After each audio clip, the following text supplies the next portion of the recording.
Deus não rejeita a oração. Oração é alimento.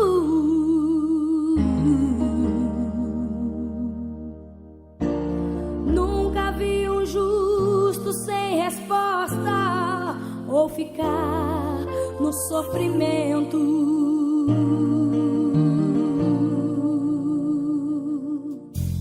Basta somente esperar o que Deus irá fazer.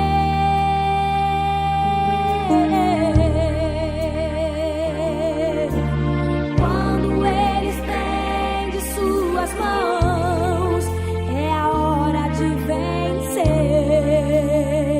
Então louve, simplesmente louve. Tá chorando, louve. Precisando, louve. Tá sofrendo, louve. Não importa, louve. Seu louvor invade o céu. Deus vai na frente, abrindo o caminho, quebrando as correntes, tirando os espinhos. Ordena aos anjos pra contigo lutar. Ele abre as portas pra ninguém mais fechar. Ele trabalha para o que nele confia, caminha contigo de noite ou de dia. Erga suas mãos, sua bênção chegou.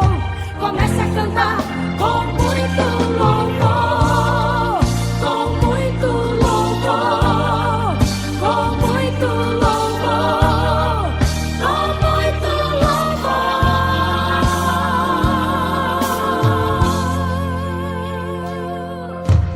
A gente precisa entender o que Deus está falando.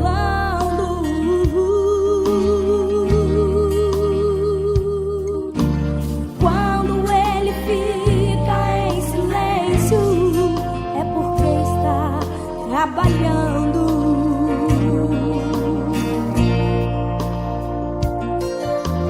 Basta somente esperar o que Deus irá fazer.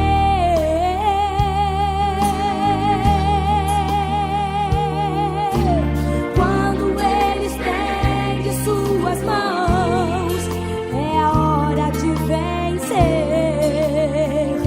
Então louve, simplesmente louve. Tá chorando, louve. Precisando, louve. Tá sofrendo, louve. Não importa, louve. Seu louvor invade o céu.